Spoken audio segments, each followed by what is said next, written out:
bapak-bapak, ibu atau opa-opa, ada nggak sih yang kemarin berangkat itu dengan terpaksa? Ada nggak ya? Yang dipaksa atau terpaksa?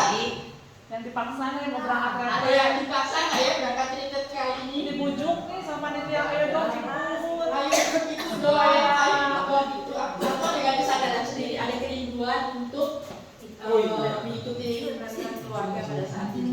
Sepertinya kerinduan semua dibuat. Juni bukan Mei. Nggak ada ya, kayaknya semua mempunyai kerinduan retreat pada saat ini. Kita bersyukur Pendeta Daud boleh bersama-sama dengan kita pada saat ini. Kemudian tadi yang sangat berguna buat kita, bagaimana kita sebagai satu keluarga bisa memberikan dampak buat orang-orang di sekitar kita. Kita sebagai satu keluarga bisa memberikan dampak buat orang lain. Itu nanti seperti apa akan disampaikan oleh Pendeta Daud. Untuk menunggu kita akan nyanyi beda. Kita menyanyi sebagai awal pembukaan ya, supaya lebih panas. Kita ini bertemu dalam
Kau bersorak, tinggikan namamu.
Selamat sore, Ibu Bapak. Selamat sore. Kalau saya nggak pakai mic lebih apa? Enak ya? Oke, boleh ya. Kita berdoa dulu, Bapak Ibu.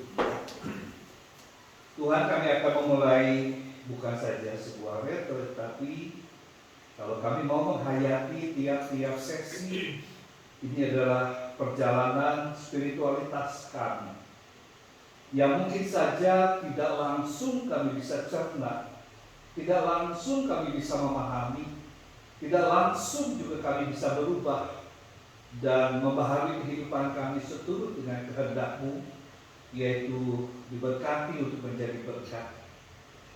Tetapi ya Tuhan, biarlah kami boleh memulainya bersama dengan Tuhan, Sang Sumber kehidupan, yang telah mendampingi kami, menuntun kami dari sejak kami lahir sampai kami menjadi usia lanjut pada saat ini. Tetapi kegembiraan bersama Tuhan tak pernah henti.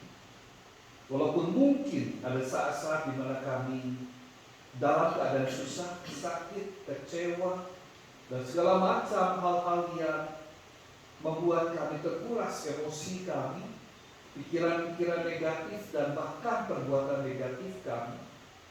Tetapi ternyata Tuhan sudah menghantarkan kami sampai pada saat ini. Kiranya apa yang kami akan mulai bersama Tuhan ini berkenan di hadapan Tuhan, tetapi juga yang kami inginkan adalah berguna untuk kami semua. Dan bagi sesama kami, dan biarlah kami boleh berdoa mohon semuanya di dalam satu nama Tuhan kami Yesus Kristus. Amin. Amin. Bapak Ibu, Pak yang dikasih Tuhan, saya lebih dulu minta maaf karena saya usianya Remaja 7. Kita Berapa? kalau nggak salah tahun depan nih meritus ya. Saya Iya, kalau Tuhan berkenan masih 4 tahun. masih 4 tahun. Saya tahun depan emeritus. Wow. Iya tahun depan dia tahun ini 59. Ya, jadi saya tahun depan baru masuk lansia. Tetapi saudara, yang saya mau katakan adalah bahwa saya bersyukur dengan adanya tema ini atau sesi yang dipercayakan kepada saya.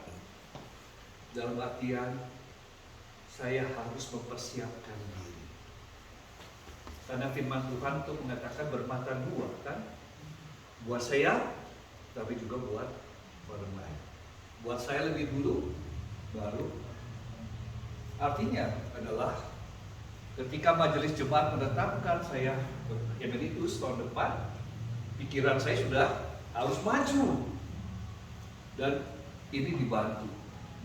Retret ini membantu saya sebenarnya. Bukan saya membantu, tapi terlebih dulu membantu saya sebetulnya. Bahwa saya akan mempersiapkan diri untuk apakah saya menjadi berkat atau tidak buat orang lain, buat diri sendiri. Jadi konteks buat saya seperti itu, saudara, Bapak Ibu ya. Dan ini merupakan satu syukur buat saya dari sehingga apa yang saya bagikan ini adalah mudah-mudahan bisa bukan menjadikan ibu bapak yang sudah menjadi lansia tuh kan, atau Pak Daud tahu apa sih, tuh ya, belum ngalamin begitu ya. Ntar lu rasain. Nah, begitu, atau begitu gitu ya. Tetapi mudah-mudahan ini bisa membantu perjalanan bersama-sama kita. Ya, saya mengatakan kita karena tahun depan itu nggak lama. Setahun itu bukan masa yang lama, tapi singkat cepat. Ya.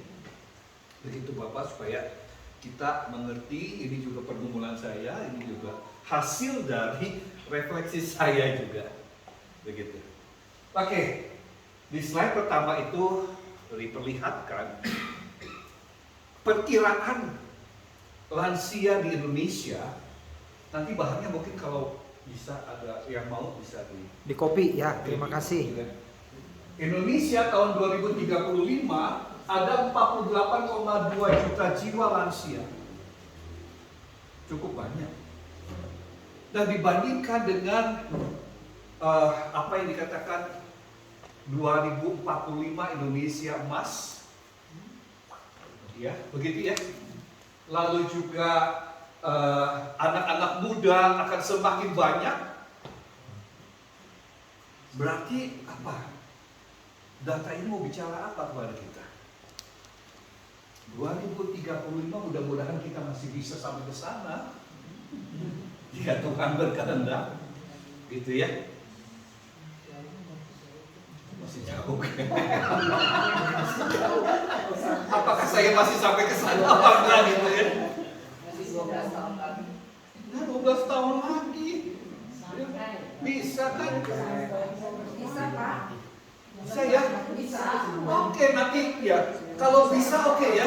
Jadi kita mudah-mudahan ini mulai kita akan ke situ gitu loh. Akan ke situ perjalanan kita ya.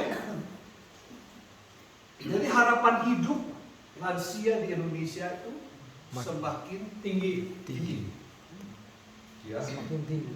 Enggak umur 50 plek, 60 plek. Tapi semakin lama semakin tua usia kita. Makin tua kan lapangannya. Ya, Sebanyak satunya. keras kepalanya makin.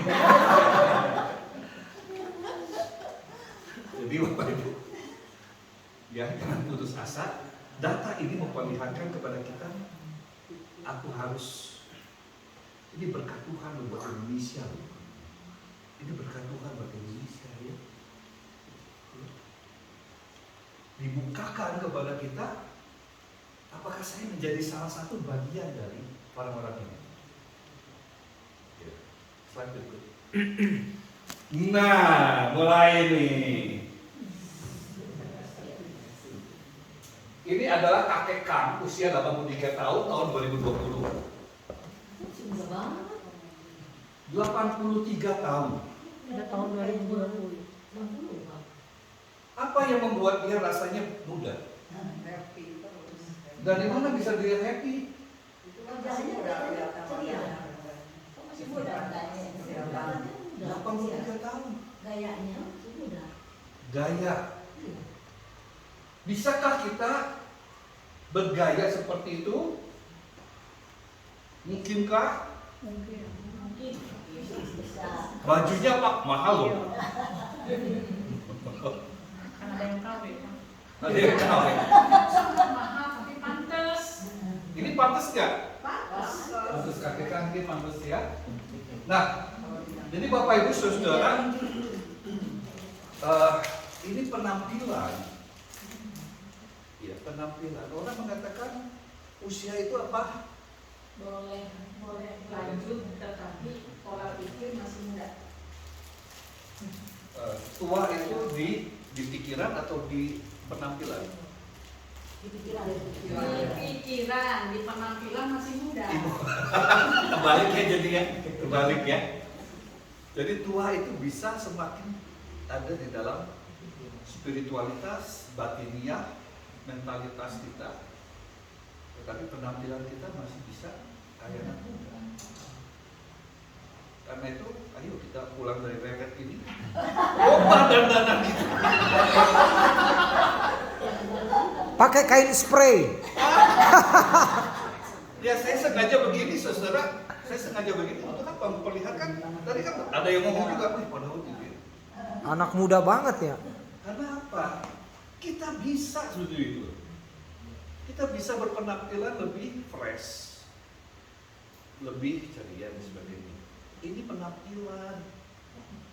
Tapi penampilan ini juga berasal dari ini, mindset, wawasan pikir kita. Ya, itu. Jadi secara fashion, tidak seorang filsuf mengatakan fashion itu bukan hanya membentuk gaya hidup, tetapi juga membentuk pemakainya. Ya, jadi bagaimana Bapak Ibu Saudara menampilkan diri itu di sini dulu. Ya, saya mau kelihatan seperti apa. Tadi datang saya pakai Udang apa? Udeng. Udang Bali itu sebenarnya. Mana Pak? Udang Bali itu. Kalau Bapak pakai udang Jawa, Sunda. Sunda. Jawa Barat, Sunda. Ya. Beda kan waktu saya datang dulu ya. Dengan sekarang. Nanti malam lagi lebih beda lagi. lebih tua lagi udah proses kan berjalan proses ini. Ya. Jadi kembali Bapak Ibu Saudara, nggak perlu mahal, tetapi pahamilah falsafahnya itu. Ya. Orang pertama akan melihat apa? Pikiran kita atau penampilan kita ketika pertama kali bertemu. Penampilan kan? Baru diajak ngomong, tapi penampilannya kan gini gitu. Kan banyak itu di video YouTube gitu ya. Wah, mau apa? Fitness center gitu kan. Pas udah lari gitu. Gitu kan. Tapi kan lihat penampilan dulu kan. Ya. Jadi bukan soal mahal, bukan soal apa, tetapi bagaimana kita bisa menampilkan diri kita pas sebagai lansia yang fresh, yang betul ya. Nanti kita belajar berkatnya itu di mana gitu ya. Jadi kalau melihat, oh ini mahal, ini ada berkat Tuhan loh, dia diberkati kakek kamu itu dengan begitu pasti diberkati Tuhan. Lihatnya dari penampilan kan, dan kita kadang-kadang terjebak berkat Tuhan itu dibacanya sugih, kaya. Berkat Tuhan itu banyak duitnya. Padahal berkat Tuhan itu nanti bukan melulu soal banyak duit atau sedikit duit yang dikatakan kurang berkat. Ya. Nah, kemarin saudara saya dengan Esther jalan. Esther itu siapa Pak? Istri saya. Istri. Tapi Esther yang ini bukan Esther yang sama. Ada dua Esther satu adik saya namanya juga Esther. Nah, kami melihat ada sepasang suami istri 60 tahun sih rasanya belum mendekati seperti saya. Tapi dandanannya gayanya celana pendek, ganti, sini tato, ya, pakai tato. Saya mengatakan, ngomong sampai di sini sama Esther, ini krisis paruh baya. Ya, beda. Krisis paruh baya dengan lansia, ya orang yang lansia ya patutnya begitu. Ya, kita mengatakan ya memang cocoklah dia begitu ya. Lain dengan udah umur segitu pasti pakai kondisi satu gitu. Sama istrinya juga sama, pelukan di jalan, di rangkulan begitu ya. Orang ini apa? Krisis paruh baya gitu. Beda dengan orang yang saya tak apa. Mungkin ada yang masih kenal, masih ingat Ibu Cahyana? Iya. Cocok kan dia ya? Cocok sekali penampilannya dengan lansia juga.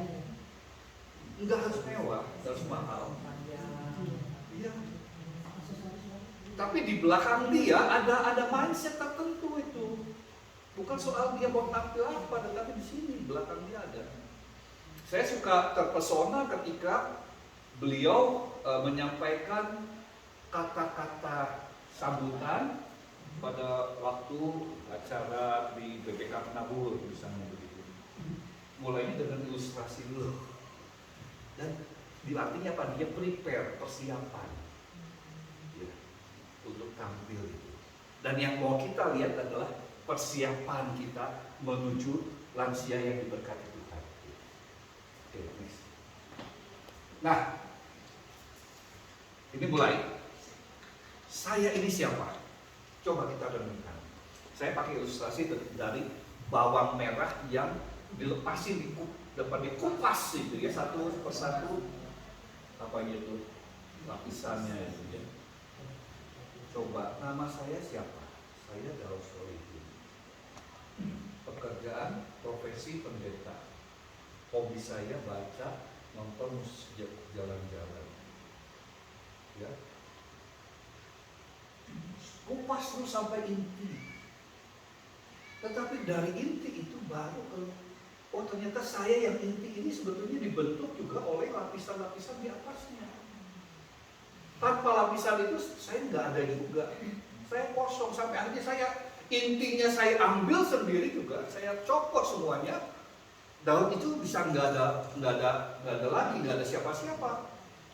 Pada waktunya kita juga adalah tidak ada lagi. Ya. Jadi pada waktunya inti saya juga hilang. Orang hanya lihat fotonya. Oh itu boksu Daud di kelder. Satu-satu kelder itu Daud. Cuma ya generasi di bawah-bawah cucu-cucunya siapa ya nggak tahu. Pokoknya dua ada pendeta namanya Daud. Jadi kita sama nanti kan begitu. Sama juga begitu ya. Nah, jadi pada waktunya kita semua hilang. Tetapi yang hilang ini akan apa? Yang ada ini ternyata dibentuk oleh beberapa lapisan. Nah, karena itu keberadaan kita adalah berkat. Karena kita ada, diciptakan oleh Tuhan. Kita semua diciptakan oleh Tuhan.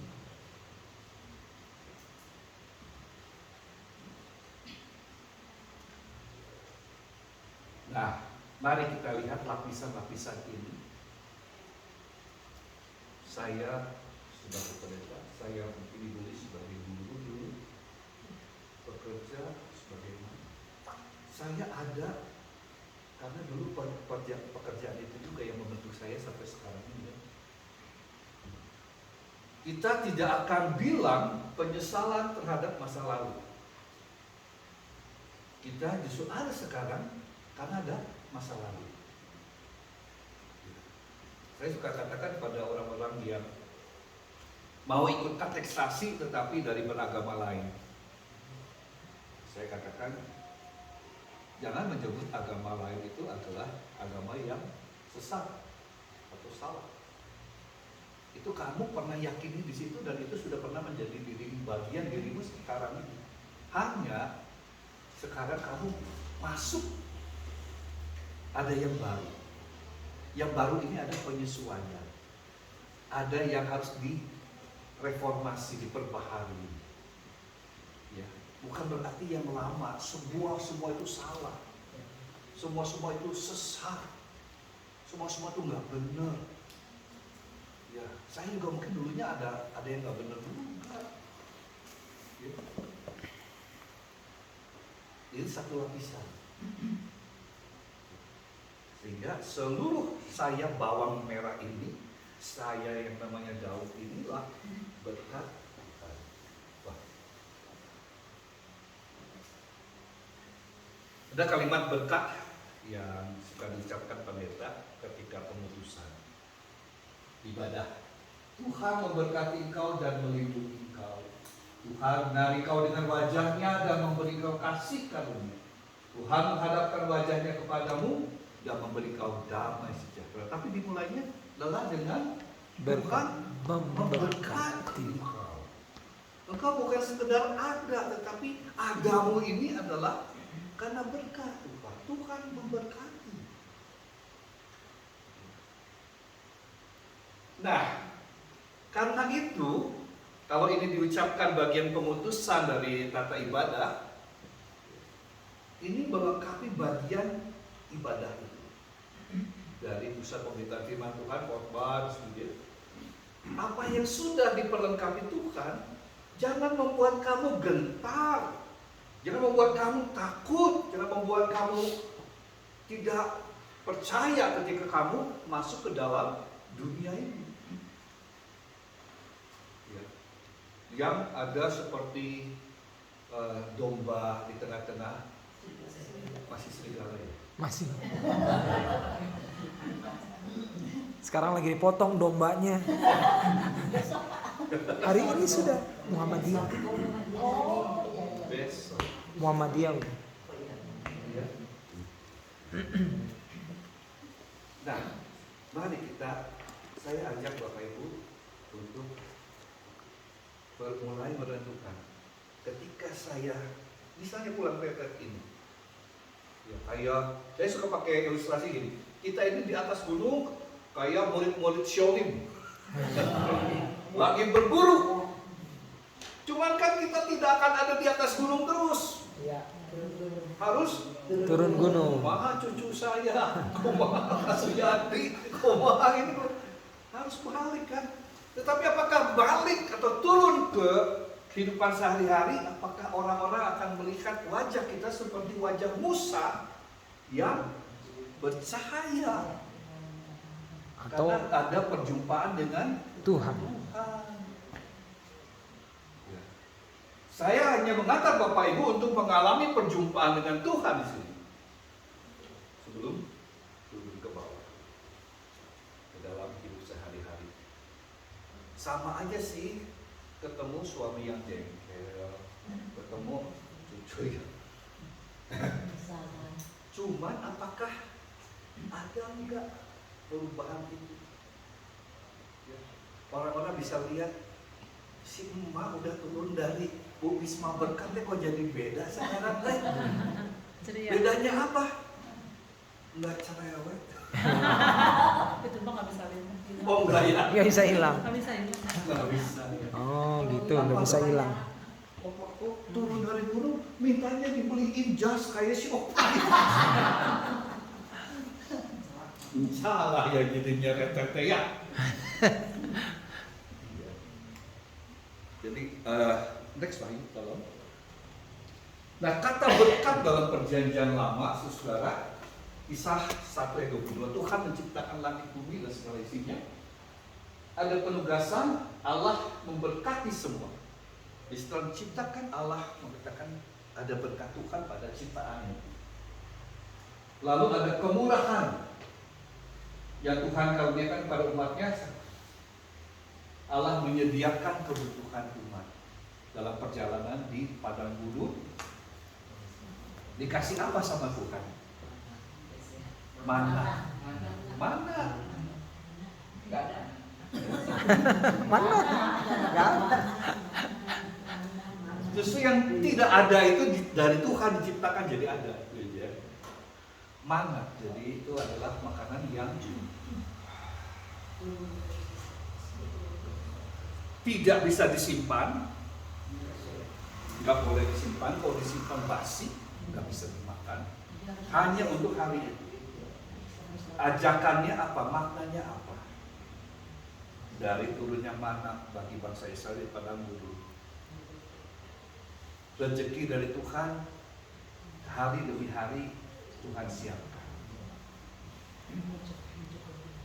Nah ini satu, kita belajar sebagai lansia, memori kita ke masa lalu. Apakah betul hari demi hari Tuhan siapkan rezeki, makanan sejuk? Ya.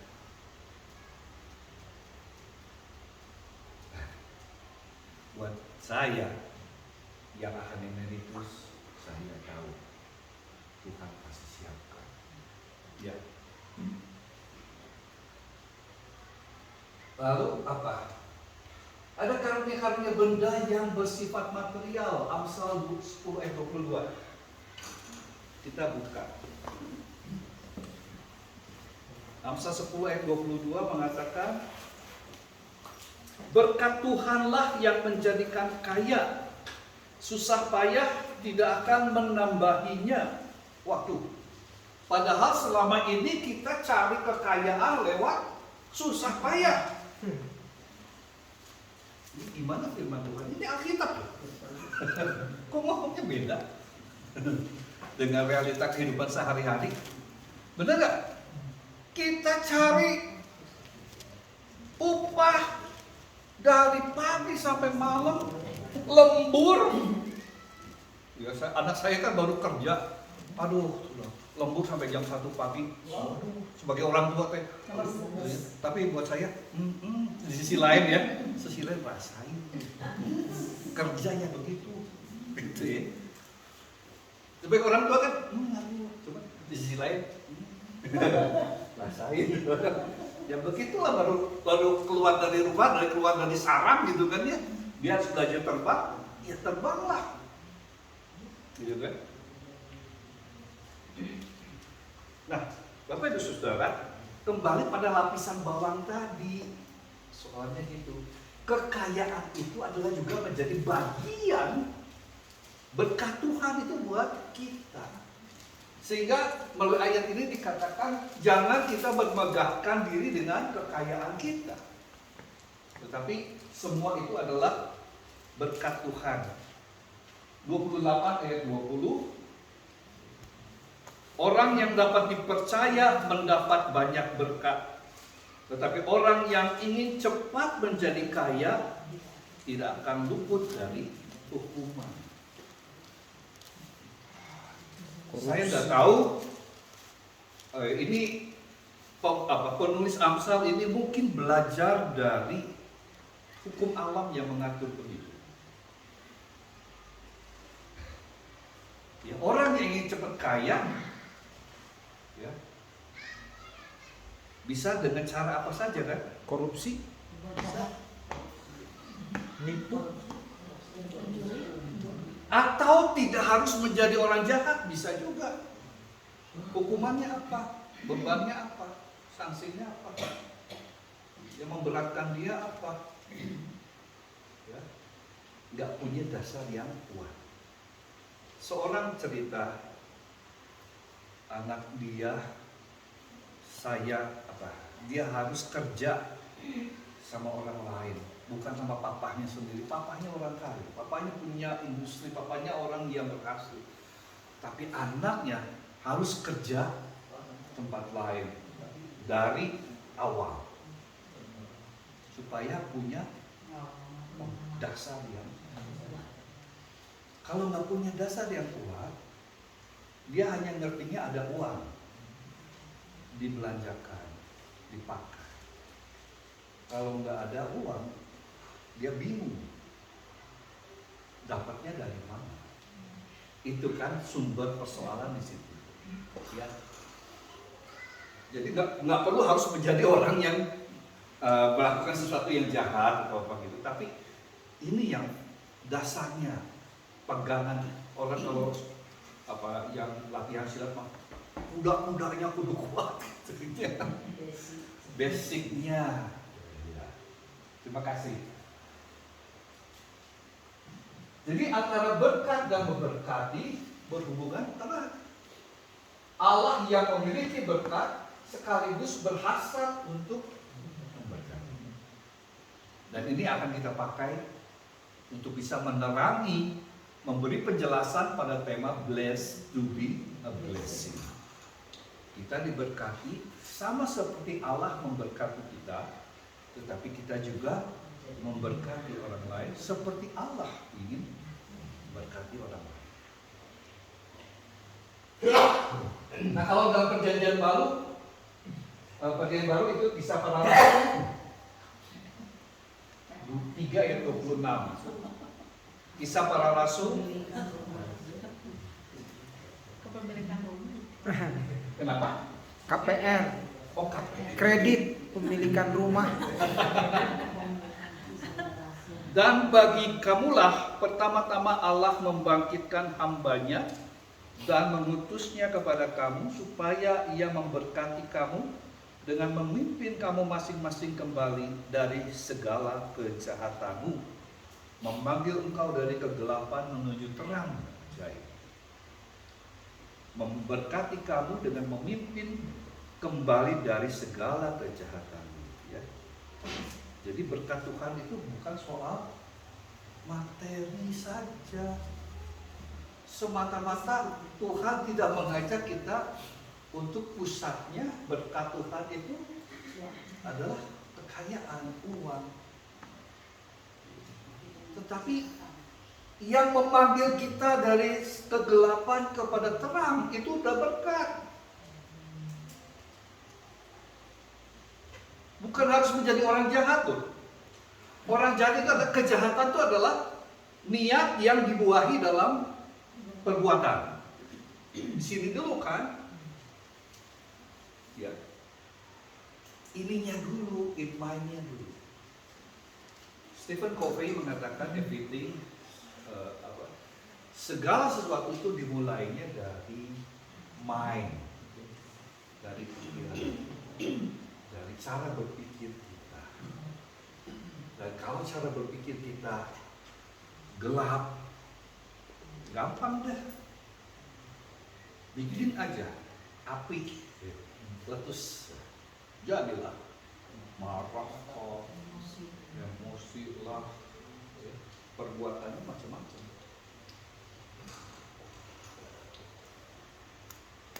Lalu Markus 10 ayat 16, Yesus memberkati anak-anak. Ceritanya kan jelas bahwa ketika Yesus berbicara dengan orang banyak, ada anak-anak, ya, wah ramai berisik gitu ya. Lalu murid-murid, ini lagi ngajar, Yesus lagi ngajar, sana main sana, jauh-jauh. Anaknya siapa tuh?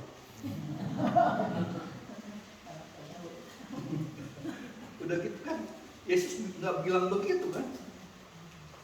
Sini anak-anak. Yang anak-anak yang dipinggirkan, yang tidak menjadi perhatian, justru sekarang ditempatkan di pusat perhatian orang-orang dan para pembaca dan kita semua. Yesus memberkati. Ini apa? Dari kecil sebetulnya kita sudah mendapatkan berkat itu. Nah ini untuk guru sekolah minggu baik itu, sehingga guru sekolah minggu tidak terjebak hanya soal cara mengajar, tetapi dalam diri anak-anak yang kamu layani itu mereka lebih dulu sudah diberkati Tuhan. Bagaimana kita untuk bisa memunculkan penghayatan bahwa mereka diberkati Tuhan melalui pengajaran. Jadi bukan soal cara mengajarkan saja, itu penampilan itu, ya, tetapi intinya dalamnya adalah dalam dirimu Tuhan sudah ada, jadi berkat buat kamu. Begitu juga tadi si Engkong Heda, dia merasa sudah diberkati Tuhan, karena itu dia pede aja. Dia sangat pede. Yang kita lihat kan foto, kita nggak tahu hidupnya sehari, mungkin sama juga dengan kita.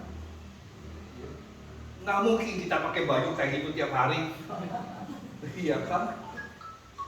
Iya. Nah, Petrus 3 ayat 9 itu memberkati untuk diberkati. Kita lihat 1 Petrus 3 yang menjadi ayat, apa istilahnya ya? Tema 1 Petrus 3 ayat 9.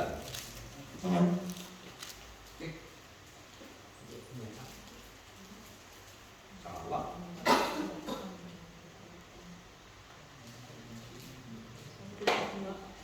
Iya salah tuh. 1 Petrus 2. Tapi kamulah bangsa yang terpilih, imamat yang rajani, bangsa yang kudus, umat kepunyaan Allah sendiri, supaya kamu memberitakan perbuatan. Salah, 1 Petrus 2. Salah. Sudah diganti ya. Tapi bisa juga 1 Petrus 3 agak beda. Lain yang tadi. Ya, slide berikut Pak, tolong. Gini. Yang diberkati itu adalah kamu. Kamu itu siapa? Bangsa yang terpilih. Bapak Ibu, orang Israel sangat bangga sekali dengan mengatakan kami adalah umat pilihan Tuhan. Padahal bangsa itu ndablek orang Jawa. Kukwai. Ngerti gak sih? Aku juga ngerti. Ngomong aja bisa. Dikasih berkat sama Tuhan, kalau susah besoknya ngomel-ngomel sama Tuhan, mensyukuri gitu. Padahal Tuhan yang ngasih itu sama-sama Tuhan yang ngasih kemarin juga gitu. Itulah manusia kardus. Mami saya suka ngomong gitu. Nggak tahu diajar. Kasih susu sedikit, ngomelnya setengah mati. Ya. Itu artinya apa? Bukan karena Israel sudah jadi orang yang baik. Bukan Israel sudah menjadi orang yang setia sama Tuhan. Enggak kok. Tetapi Israel itu dipilih karena diberkati Tuhan. Untuk memperlihatkan sebuah contoh bagi umat-umat manusia di semua tempat di dunia. Kasih Tuhan itu tidak terbatas. Walaupun umatnya tukang adat. Ya, kasih Tuhan itu luas, dalam, lebar, tak terukur. Walaupun umat suka pakai ukurannya sendiri. Kalau nggak dikasih sama Tuhan, kalau dikasih sama Tuhan, syukur. Itu kayak mainan aja gitu ya. Nggak sampai berakar. Segala sebutan bangsa yang kudus, umat kepunyaan Allah, itu adalah karena kasih Tuhan. Supaya kita memberitakan perbuatan Allah yang besar, yang memanggil keluar dari kegelapan kepada terangnya yang ajaib. Gereja ya kayak gini. Tadi khotbah persaudaraan yang rukun adalah keluar dari cekcok, keluar dari rasa nggak seneng. Itu anak-anak kalau begitu mah, kalau nggak seneng nggak main. Itu anak-anak. Nah, kalau kita mah nggak kayak gitu kan? Masih ya, masih ya, masih ya. Kan mestinya kita udah di atas itu gitu. Spiritualitas kita, kebatinan kita, mentalitas kita bukan lagi mentalitas anak-anak. Ya.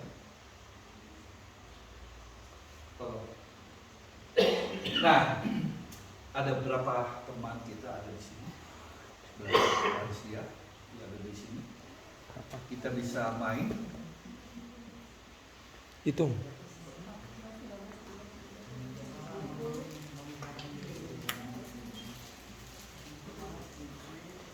Berapa?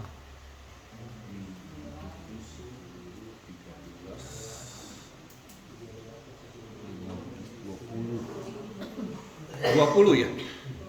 Boleh dibagi 4 kelompok, satu kelompok 5 orang. Boleh. Nyebut 1, 2, Iya 1, 2, 3 jadi sampai 5 ya.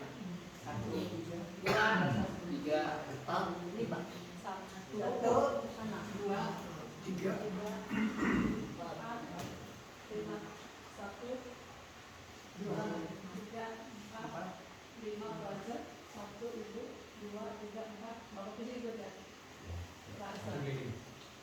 Oke. Nah, sebelum kita masuk dalam pembagian kelompok ini, Bapak Ibu, Tuhan itu seperti mata yang besar yang bisa melihat setiap kita. Dan ini katanya dari sebuah gereja, langit-langitnya itu tergambar mata Allah yang satu tapi gede banget. Jadi kalau Allah lihat ini si Daud lagi ibadah firman tuh, yang nggak usah disiram, nggak usah dibantu. Tapi Allah itu sangat mampu melihat yang tidak bisa dilihat oleh manusia. Yang memilih Raja Daud kejebak pada penampilan, tapi Tuhan bilang hati. Nah, Allah memberikan, Allah punya mata yang sangat omniscient, sangat lebar, berkuasa dan melampaui yang natural, yang biasa, yang alamiah. Allah bisa melewati apa yang kita tidak bisa lihat sekarang. Allah Maha tahu. Sedangkan kita tahu-tahu banget. Enggak tahu-tahu banget juga. Sok tahu. Sok tahu. Limited. Ya, kita pengetahuan kita terbatas. Ya. Nah, apa saja berkat Tuhan untuk saya? Mari kita bagi kelompok. Ya, coba renungkan di tugas. Kita sharingkan satu-satu ya. Berkat Tuhan buat saya itu apa sih yang sampai hari ini saya rasakan? Boleh satu dengan satu, dua dengan dua. Satu di sini, dua situ, 3, 4, 5. 5, 1 dan